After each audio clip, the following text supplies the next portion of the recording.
रामकृष्ण हरी. कशी YouTube family? मस्तच असणार. मी पण मस्तच बरं का. तर आज मस्त मी शेतात आली होती. शेतात थोडंसं काम होतं ते आवरलं आणि म्हटलं आता उन्हाचा थोडा ब्रेक आहे तर आपण थोडासा व्हिडिओ काढू एक.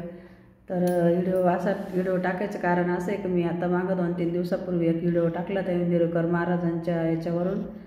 तर मस्त त्याला व्ह्यूज पण चांगले आले आणि कमेंट पण चांगल्या आल्या. तर अजून पण म्हणजे आता आज टाकते मी तर चांगला पूर्ण व्हिडिओ पाहूनच कमेंट पण करत जा. तर ते एक जणाने अशी कमेंट केली का पूर्ण व्हिडिओच बघितला नाही, त्याने डायरेक्ट कमेंट करून टाकलं आणि मोकळं झालं. तर पूर्ण व्हिडिओ बघत जा, कधी पण बघताना मग कमेंट करत जा. तर मी असे टाकला तर इंदिरेकर महाराजांचा व्हिडिओ का लोक त्यांना ते चांगलं हितून ते कीर्तनामध्ये सांगता आपल्याला का मुलीचं लग्न तुम्ही असं करा तसं करा, कर्ज करून नका करू, तुमच्याजवळ आहे तेवढंच करा, तुमच्या ऐपतीप्रमाणेच तुम्ही स्थळ बघा. असं लोकांना ते चांगलं सांगता बा. असं शेतकऱ्याला द्या कसं का बा तुम्ही लय गरिबाला म्हणजे लय हातावरच्याला मुलगी दिली तर मग तिला नंतर प्रॉब्लेम येतो, मग नंतर तिला खाय प्यायची पंचायत पडून जाते, मग आपल्याला पुरवावं लागतं. तसं शेतकऱ्याला दिली तर शेतीत कसं बी खायपुरतं तर पिकतंच शेतामध्ये. कशी बी शेती करल ती पिकवल खाईल, आपल्याला टेन्शन राहत नाही मुलीच्या आईबापाला.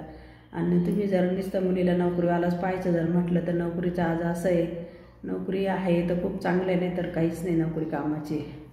मग त्या मुलीची होती खाण्यापिण्याची पंचायत. नंतर मग मुलीच्या घरच्यांनी जर थोडंफार काही मागितलं का मग निमित्त होऊन जातं मुलीच्या माहेरच्या लोकांना का मुलीचं छळ करताय, मुलीसाठी हे मागत्या ते मागत्या, मुलीच्या आईबापाकडून पैसे मागत्या.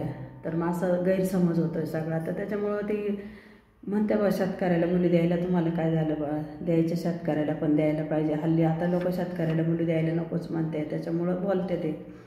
तर शेतकऱ्याकडं मुलगी तुम्ही कशी पण द्या, कधीही उपाशी राहत नाही, फक्त तिला एवढंच काम करावं लागतं.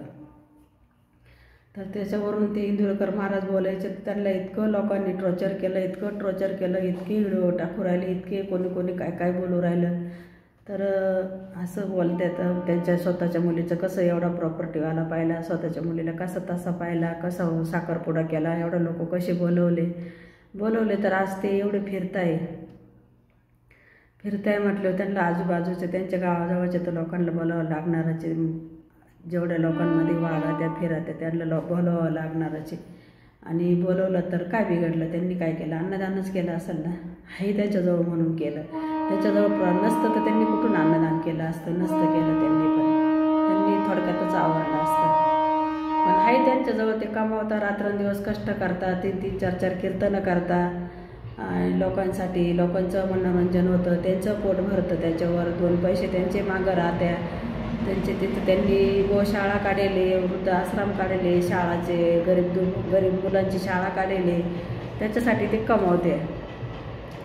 त्याच्यातून त्यांनी त्यांच्या मुलीचं लग्न मोठं केलं तर आपल्याला का दुःख पाहिजे, आपल्याला पण आनंद पाहिजे त्याच्यामध्ये. त्यांना पण एकटीच मुलगी आहे असं मुलीच्या बाबतीत तरी असं बोलू नये. ज्यांना म्हणजे आता ते तर काही कीर्तन काही लोक तर म्हणू राहिले ज्यांना मुलगी नाही त्यांनी असा विषय मांडावा, असा विषय मांडू नये. तर ते असं तसं काही नसतं. ज्यांना मुलगी नाही तेच बोलू शकते असं काही नसतं. ज्यांना मुलगी आहे ते पण बोलू राहिले का बा त्यांनी एवढा खर्च का केला, त्यांनी एवढा खर्च का केला, ते पण बोलते. टॉर्चर सगळे करू राहिले, पण असं टॉर्चर करायला नाही पाहिजे. का प्रत्येक आईबापाला वाटतं आपल्या मुलीचं चांगलं व्हावं, आपल्या मुलीसाठीच आहे, आपल्या मुलासाठीच आहे. आपण जे काही करतो कमवतो आपल्या मुलाबाळांसाठीच कमवतो. मग आज त्यांची मुलगी ते जर सांभाळताय, त्यांच्या मुलीचं जर व्यवस्थित त्यांनी केलं आहे, त्यांना हौस आहे, ते करताय तर काय बिघडलं पब्लिकचं? पब्लिक काय एवढं टॉर्चर करते त्यांना?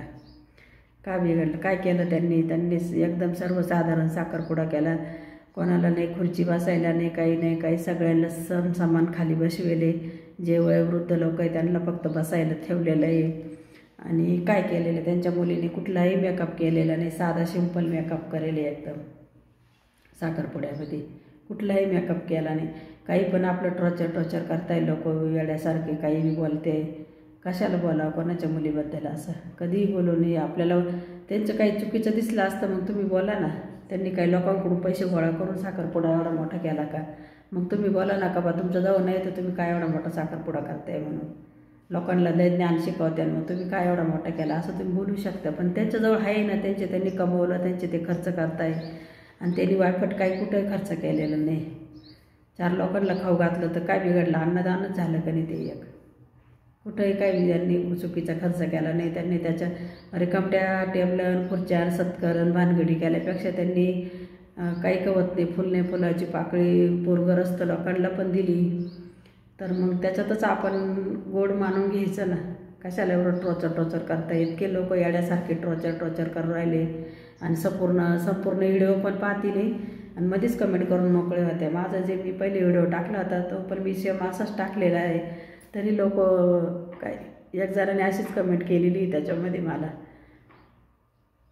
पूर्ण व्हिडिओ पाहिल्याशी कमेंट पण करू नका ना. तर करू द्या ना. आज त्यांच्या मुलीचा एवढा मोठा साखरपुडा झाला, उद्या आपल्या पण मुलीचा होईल. आपण अशी अपेक्षा ठेवायची, आपण आपलं मन शुद्ध ठेवायचं, तर होईल ना आपलं पण. कधीच असं टोचर करून होणार आहे लोकांना. असे बावळट लोक राहते काही. बघा कसा वाटला व्हिडिओ नक्कीच कमेंट करून सांगा मला. पण पूर्ण व्हिडिओ पाहून मग कमेंट करा. अर्धवट व्हिडिओ पाहून कमेंट करू नका. रामकृष्ण हरी.